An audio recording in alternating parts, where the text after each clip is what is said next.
네, 하나님께 영광의 박수 올려드리겠습니다. 우리 옆 사람과 인사하시겠습니다. 반갑습니다. 축복합니다. 사랑합니다. 네, 오늘은 대림절 세 번째 주일입니다. 이제 한 주 정도만 있으면 성탄절인데요. 왜냐하면 대림절 네 번째 주일이 성탄절 바로 전날 크리스마스 이브여서 그런데요. 이제 성탄절까지 한 주 정도밖에 남지 않았습니다. 이번 한 주를 더욱 기대하며 성탄절을 기다리며 즐겁게 보내시는 또 대림절 한 주가 되시기를 바랍니다. 요즘 다시 잠언의 말씀을 연말까지 묵상하고 있는데요. 우리가 보통 잠언 그러면 솔로몬이 다 쓴 것으로 이렇게 이해하고 있을 때가 있는데요. 사실 잠언의 중간 부분은 솔로몬이 아닌 다른 지혜자들의 잠언으로 되어 있습니다. 그리고 잠언 25장부터 다시 솔로몬이 쓴 잠언이 이어지고 있는데요. 왜 솔로몬이 쓴 잠언이 이렇게 둘로 나눠져 있을까요? 앞부분에 다 솔로몬 잠언 모아놓고 그 뒤에 혹시 뭐 다른 지혜자들의 잠언이 있으면 덧붙이는 그 정도면 이해가 되는데 솔로몬의 잠언이 있고 다른 지혜자들의 잠언이 있고 솔로몬의 잠언이 또 이제 나오거든요. 왜 이렇게 나눠져 있을까? 그 이유가 잠언 25장 1절에 나오는데요. 이것도 솔로몬의 잠언이요 유다 왕 히스기야의 신하들이 편집한 것이니라. 그러니까 잠언 앞부분에 있는 솔로몬의 그 잠언집에 솔로몬이 쓴 잠언들이 다 들어가 있던 게 아니었던 것입니다.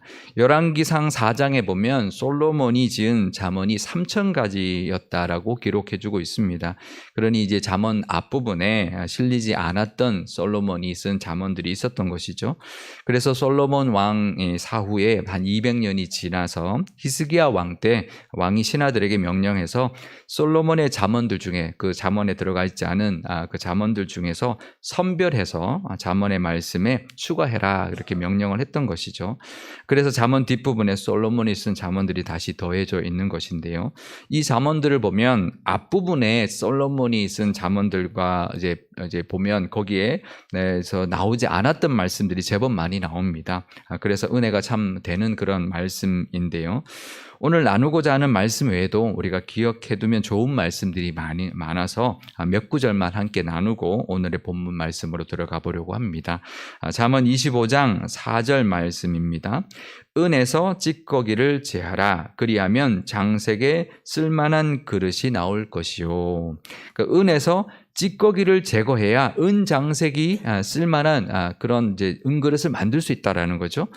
그렇습니다. 아무리 좋은 원석이라고 해도 불순물을 제거하지 않고는 은그릇을 제대로 만들 수가 없을 것입니다.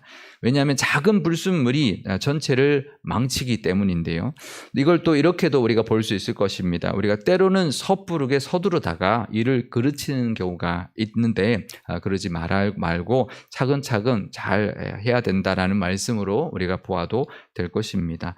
은그릇을 만들려면 먼저 찌꺼기부터 제거해야 된다라는 그런 말씀이 우리가 본다면 참 지혜로운 말씀이 아닌가라는 생각을 하게 됩니다. 또 이런 말씀도 있는데요. 25장 11절 말씀입니다. 경우에 합당한 말은 아로새긴 은쟁반의 금사관이라. 경우에 맞는 말은 아로새긴 은쟁반에 담은 금사과 같다라는 표현을 하고 있는데요. 이때 금사과는 금으로 만든 사과가 아닙니다. 은쟁반 위에 금으로 만든 사과가 아니라 노란색 과일, 사과를 뜻하는데요. 요즘 노란색 사과가 나오더라고요. 드셔보셨어요? 예, 부드럽고 달고 이제 그렇던데요. 그 당시는 노란 사과가 없을 겁니다. 그래서 학자들은 노란색 살구였을 것으로 그렇게 보고 있는데요. 그러니까 이 말씀은 이런 것이죠. 은쟁반 위에 담은 탐스럽고 맛있는 과일 같다. 은색의 그 쟁반 위에 노란 과일이 이렇게 색깔도 비교가 되고 또 맛있고 탐스러운 그런 과일 같다라는 그런 표현으로 보면 될 것입니다. 그러니까 경우에 꼭 맞는 말은 꼭 이런 것 같다. 은쟁반 위에 금사과 같은 이제 그런 이제 말 같다. 이제 이렇게 표현하고 있는 것이니까 참 재밌고 또 문학적인 표현이 아닐 수가 없습니다. 사실 이 말씀 우리가 기억했다가 쓰면 참 좋을 것 같은데요. 특히 우리가 어디 모임에 갔을 때, 뭐 믿지 않는 사람들 모임에도 갔을 때 누가 아주 적절한 말을 하면 야 성경에 이런 말이 있는데 딱 그 은쟁반에 그 금사과 같은 그런 말을 하네 이렇게 말을 한다면 그 사람이 뭐라 할까요? 지금 뭐 교회도 아닌데 무슨 성경 이야기를 해 그러고 화를 낼까요? 은근히 좋아할 겁니다. 그죠? 아, 그렇구나. 성경에 그런 말이 있구나. 그러면서 좋아할 것이고, 그래서 그 말씀이 하나님, 그 사람의 마음에 하나님의 말씀이 들어가는 계기도 될 것입니다. 또 한 구절 더 소개해 드리겠습니다. 우리가 가끔 쓰는 표현인데요. 잠언 25장 13절 말씀입니다. 충성된 사자는 그를 보낸 이에게 마치 추수하는 날에 얼음 냉수 같아서 능히 그 주인의 마음을 시원하게 하느니라. 우리가 가끔 우리 기도할 때 이렇게 표현 쓰시죠. 충성된 사자는 사신, 메신저를 말하는데요. 그런 충성된 사신은 그를 보낸 사람에게 마치 추수날에 시원한 얼음 냉수 같다, 이렇게 표현하고 있습니다.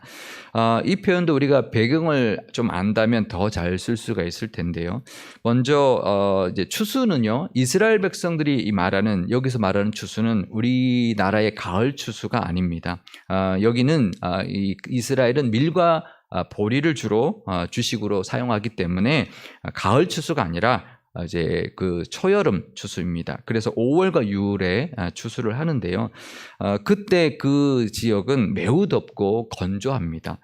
그런데 그런 여름 날씨에 그 당시에 냉장고도 없었을 텐데 무슨 얼음 냉수가 있다고 얼음 냉수 같다는 표현을 쓸까요? 이 너무 과장한 거 아닐까요? 아닙니다. 왜냐하면요, 그때가 언제냐면 헤르몬산에 눈이 녹아서 정말 얼음 냉수같이 아주 차가운 물이 흘러내려오는 때이기 때문에 그런데요. 그러니까 그 물은 추수꾼들에게는 그 더위와 갈증을 해소시켜 주는데 아주 최고였던 것이죠. 여름 땡볕에 땀을 뻘뻘 흘리면서 추수하다가 시원한 얼음 냉수 같은 그 물을 마시는 것 같이 시원케 하는 그런 모습이다라고 우리가 연상한다면, 우리가 기도할 때나 무슨 일을 할 때도 이 표현을 쓸 때 실감나게 이 표현을 쓸 수 있을 것입니다. 야, 정말 땀을 뻘뻘 흘리면서 추수할 때 정말 시원한 정말 얼음 녹은 물, 이제 진짜 얼음 냉수죠. 얼음 냉수 그 물을 마시는 것 같이 시원케 해드리는 그런 모습을 연상한다면 우리가 더욱더 기도할 때나 무슨 일을 할 때 실감나게 이 표현을 쓸 수 있을 것입니다. 이런 표현들 우리가 잘 기억해 뒀다가 적절하게 사용한다면 우리도 은쟁반의 금사과 같은 지혜로운 말을 하게 될 것이고, 사람들에게도 칭찬받는, 칭송받는 그런 모습이 될 것입니다. 이런 잠언의 말씀, 또 지혜의 말씀의 은혜가 있으시기를 바랍니다. 서론이 좀 길었습니다. 오늘 말씀으로 들어가 보겠는데요. 사실 오늘 이 말씀은 제가 처음에는 좀 이해가 되지 않았던 말씀이었습니다. 그래서 주석들을 찾아보면서 그 뜻을 깨닫게 되었고 은혜를 많이 받았는데요. 이 대림절에 또 함께 나누면 좋을 법한 그런 말씀이라 생각이 들어서 함께 이 말씀의 은혜를 나누어 보려고 합니다. 이 말씀의 은혜도 있으시기를 바랍니다. 2절에 보면 이렇게 말씀을 시작합니다. 이를 숨기는 것은 하나님의 영화요, 이렇게 시작을 합니다. 이를 숨기는 것이 왜 하나님의 영화일까요? 왜 하나님은 이를 숨길까요? 이런 의문들이 들었는데요. 먼저 일을 숨긴다라는 것이 무슨 뜻이냐면, 하나님이 일부러 우리에게 하나님이 하시는 일을 숨긴다는 뜻이 아닙니다. 인간이 하나님의 일을 다 알 수 없다라는 뜻입니다. 그래서 마치 숨겨진 것처럼 보이고 느껴진다라는 그런 뜻입니다. 우리가 어떻게 하나님의 일을 다 알 수 있을까요? 설령 하나님이 다 보여주신다면 그것이 감당이나 될까요? 다 이해나 할 수 있을까요? 어쩌면 하나님의 일을 다 알려고 하는 것, 또 다 이해하려고 한다는 그 자체가 잘못일 것이고요. 불가능한 일일 것입니다. 우리는 하나님을 다 알 수 없습니다. 또 하나님이 하시는 일을 다 이해할 수도 없습니다. 그런데요, 그러면 일을 숨기는 것은 이렇게 표현해야 되지 않을까? 일을 숨기는 것은 하나님의 권한이다. 하나님의 섭리의 방식이다. 뭐 다 알려고 하지 말아라. 그러다 다친다. 너무 많은 거 알려고 하지 마. 이제 그렇게 말씀해야 되지 않을까요? 근데 왜 일을 숨기는 것이 하나님의 권한이다 이렇게 말하지 않고 하나님의 영화다라고 말하고 있을까요? 이건 또 무슨 뜻일까? 비록 하나님께서 하시는 일은 우리가 다 알지 못하고 하나님이 다 보여주시지 않아도 하나님이 하시는 일은 영광받기에 충분하다는 것입니다. 우리가 다 이해하지 못해도 결과적으로는 하나님의 영광이 드러나게 되어 있다라는 그런 뜻입니다. 그러니 우리는 우리에게 일어나는 모든 일을 다 알려고 하면 안 됩니다. 알 수도 없습니다. 세상에 일어나는 모든 일들, 하나님이 하시는 일들을 다 이해하려고 하기보다는요, 그냥 믿어야 합니다. 하나님을 믿어드려야 합니다. 그리고 그 믿음으로 하나님께 영광도 돌릴 수 있어야 합니다. 하나님은 선하시니 분명히 선하게 인도해 주실 것이다. 모든 것을 합력해서 반드시 선을 이루어 주실 것이다. 그것을 믿고 그 믿음의 고백을 늘 올려드릴 수 있어야 할 것입니다. 그렇게 이해할 수 없어도 영광 받으시기에 합당한 그런 증거가 있습니다. 우리가 이해할 수 없지만 하나님은 우리가 이해할 수 없지만 분명히 영광 받으실 것이 분명하다라는 그 증거가 있는데요. 바로 독생자 예수님이 이 땅에 오신 것이죠. 예수님이 이 땅에 오신 그 섭리 은혜를 우리가 기억한다면 우리는 그 당시 사람들은 이해할 수 없죠. 이해할 수 없는 방법, 이해할 수 없는 모습으로 오셨습니다. 하지만 그것이 우리가 하나님이 영광 받으실 만한 그런 모습이었고 하나님이 하신 일이었습니다. 그것을 기억한다면 하나님은 선하시니 영광 받으시기에 합당하게 역사해 주실 것을 믿고 고백함으로 또 기대하며 보내는 이 대림절이 될 줄 믿습니다. 늘 다 이해하려고 하지 말고요. 하나님이 선하시니 그 하나님의 성품을 기억하면서 또 예수님 이 땅에 오신 것을 보면서 그것을 증거로 삼으면서 믿음의 고백과 또 그 믿음으로 살아가시는 저와 여러분 되시기를 바랍니다. 그런데 오늘 본문은 또 이렇게 이어서 말씀하고 있습니다. 이를 살피는 것은 왕의 영화니라. 이를 숨기는 것은 하나님의 영화고 이를 살피는 것은 왕의 영화다 이렇게 말하고 있습니다. 하나님은 이를 숨기시지만 왕의 일은 이를 살피는 것이다라는 것입니다. 여기서 살피다라고 번역한 히브리어는 하코르라는 단어인데요. 원래 뜻은 찾다, 조사하다, 드러내다, 비밀을 밝히다 그런 뜻을 가지고 있는 단어입니다. 그래서 이 문장은 사실 두 가지의 의미로 우리가 해석해 볼 수가 있는데요.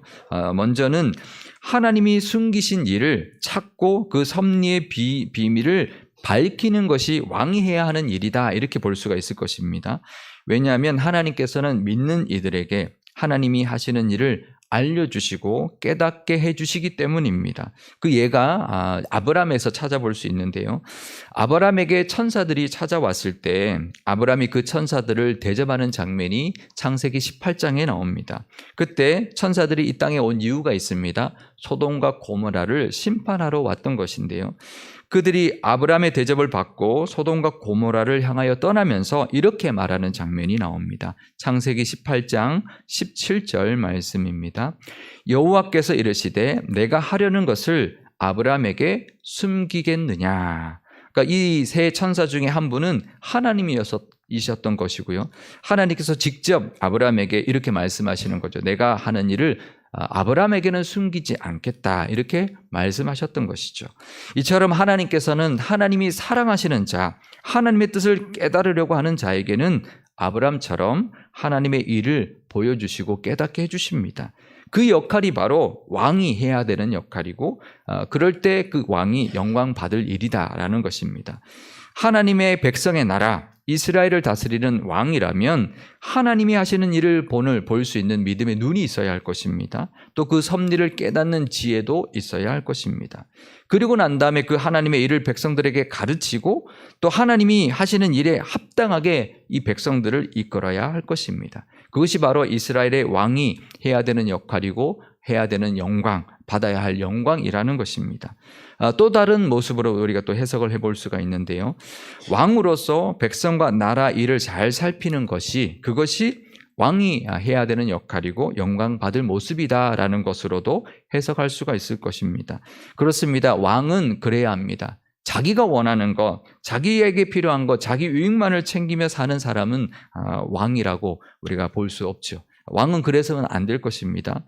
왕은 하나님께서 직접 그 직책을 맡겨주셨습니다. 특별히 이스라엘은 하나님이 왕이시지만 이제 하나님이 왕이시지만 그 사람 왕에게 그 역할을 대신하도록 세워주신 것입니다. 그러니 왕은 하나님의 대리인으로서 하나님의 그 뜻을 따라 나라와 백성을 잘 살펴야 하는 것이 왕의 책무고 또 받아야 되는 영광일 것입니다. 그런데요, 이것은 왕뿐이 아닐 것입니다.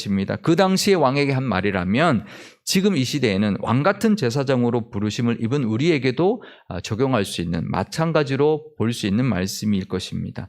하나님의 뜻을 항상 잘 깨달아야 하고요. 그 뜻을 전하며 살아야 할 것입니다. 또 그 맡은 역할, 하나님이 맡겨주신 역할이니 그 역할을 잘 살피면서 감당함으로 하나님께 기쁨이 되고 사람들에게도 칭송받는 그런 모습으로 살아야 할 것입니다. 우리 교회가 내년도 직분자들을 다 결정을 했습니다. 교회에서 맡긴 거지만 교회에서 세운 거지만 하나님이 맡기신 일들입니다. 우리 오늘 주보에 보면 또 우리 봉사 신청서도 넣어드렸는데요. 이제 하나님이 맡기시는 일이 무엇일까 우리가 기도하면서 또 내년도에 우리가 하나님을 위하여 또 교회를 위하여 또 생각하며 지원하신다면 하나님이 맡기시는 일 우리 기쁨으로 감당하게 될 것이고 또 그 잘 살핌으로 말미암아 맡은 직분과 역할에 또 충실하고 또 그 직분에 합당한 영광도 받고 누리게 될 줄 믿습니다. 우리에게 맡겨주신 우리 사명들이 있습니다. 그것을 이 왕에게 말씀하신 것처럼 잘 살핌으로 말미암아 하나님이 주시는 영광 또 세상에서 누리게 될 영광도 다 누리시는 저와 여러분 되시기를 바랍니다. 그런데요, 왕에 대해서는 또 이렇게 3절에 덧붙이고 있습니다. 잠언 25장 3절 말씀입니다. 하늘의 높음과 땅의 깊음같이 왕의 마음은 헤아릴 수 없느니라.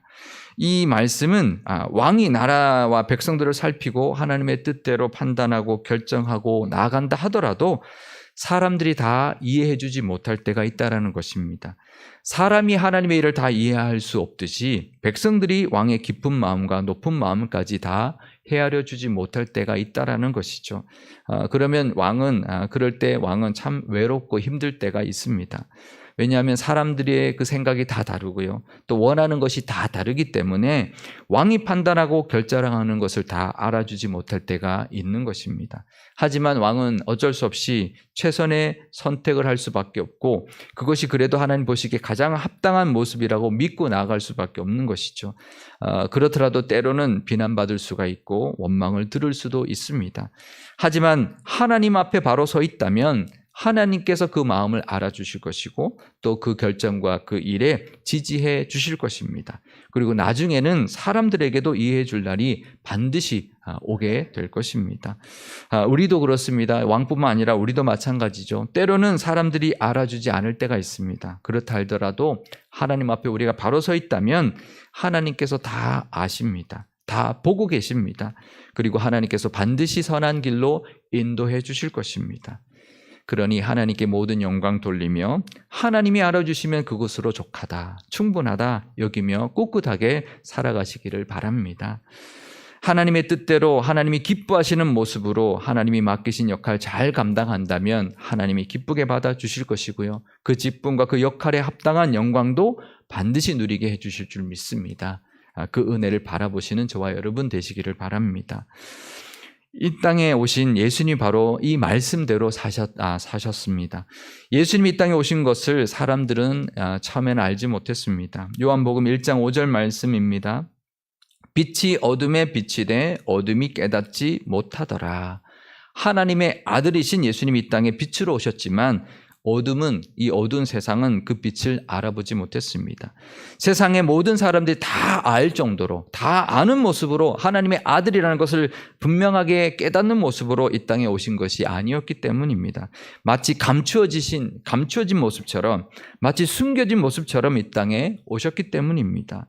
이스라엘의 가장 가난한 동네 나사렛에서 아기의 모습으로 오셨기 때문입니다. 예수님의 제자가 되었던 나다나엘이 우리가 메시아를 만났다라고 하는 다른 제자들의 말을 듣고 이렇게 말을 하죠. 나사렛에서 무슨 선한 것이 날 수 있겠느냐 했던 바로 그곳에서 하나님의 아들이 오셨기 때문입니다. 가난한 목수의 아들의 모습으로 이 땅에 오셨기 때문입니다. 하지만 나중에는 세례자 요한도 또 제자들도 예수님이 하나님의 아들이신 것을 알아보았습니다. 우리도 이 땅에 오신 아기 예수님이 우리를 구원하시기 위하여 오신 하나님의 아들이시고 구세주임을 우리가 알게 되었으니 또 그 은혜로 구원을 받았으니 우리는 하나님께 영광 돌리며 감사해야 할 것입니다. 하나님 나라에는요 숨기심의 은혜가 있습니다. 그 숨기심을 우리에게 보여주시고 알게 하셨으니 그 은혜에 감사해야 할 것입니다. 그 섭리와 하나님의 뜻을 또 세상에 전하며 사심으로 은쟁반의 금사과 같은 말의 은혜를 끼치며 살아야 할 것입니다. 또 가장 귀한 숨기심의 은혜, 구원의 은혜를 받았으니 하나님만 바라보며 하나님이 아시면 그것으로 충분하다 여기며 사시기를 바랍니다. 때로는 섭섭할 때도 있고 외로울 때도 있겠지만 그 섭섭함과 외로움이라는 그 믿음의 불순물을 제거하고 하나님이 받으실 만한 은그릇 같은 믿음이 다 되시기를 바랍니다. 또 내게 맡겨주신 그 사명 잘 감당하심으로 추수날의 얼음 냉수같이 하나님의 마음도 시원케 하시며 살아가시기를 바랍니다. 이 땅에 하나님의 아들이시지만 가장 낮아진 모습, 악의 모습으로 오셨고 가장 낮은 곳 말구유에 누이셨던 예수님께 모든 영광 돌리며 우리도 그 예수님을 따라 살아가기로 다짐하는 이 대림절의 한 주가 되시기를 주님의 이름으로 축원드립니다. 기도하시겠습니다. 독생자 예수님을 이 땅에 보내주신 하나님 아버지, 대림절 세 번째 주일을 보내고 있습니다. 하나님이 하시는 일을 우리가 감히 다 할 수 없습니다. 하지만 하나님께서는 반드시 영광 받으시기에 합당한 방법과 모습으로 우리를 이끌어 주실 줄 믿습니다. 믿음으로 하나님의 그 선하심과 합하여 선을 이루어 주실 것을 바라보게 하옵소서. 우리도 왕같은 제사장으로 세상에 세워주셨으니 하나님이 행하시는 놀라운 일들을 보게 하시고 그 은혜를 전하는 사명 감당케 하옵소서. 하나님의 아들이신 예수님이 이 땅에 오신 날을 기념하는 성탄절이 이제 일주일 앞으로 다가왔습니다. 우리를 죄에서 구원하시기 위하여 이 땅에 오신 예수님을 전하는 우리의 복된 입술의 말이 세상 사람들에게 은쟁반의 금사가 같게 하옵소서. 잘 살피는 모습으로 맡겨주신 사명 잘 감당함으로 추수날의 얼음 냉수같이 하나님의 마음을 시원케 하는 모습도 있게 하옵소서. 또 때로는 사람들이 알아주지 않는다 하더라도 섭섭해하거나 힘들어하는 그 믿음의 찌꺼기는 제거해 주시고 그래서 맑고 깨끗한 은그릇 같은 믿음으로 하나님께 나아가게 하옵소서. 반드시 하나님께서 선하게 인도해 주실 줄 믿습니다. 이 대림절에 예수님의 그 모습을 보며 우리도 하나님의 그 숨기심의 은혜와 영광을 기대하는 시간이 되게 하옵소서. 우리 구주 예수님의 이름으로 기도드리옵나이다. 아멘.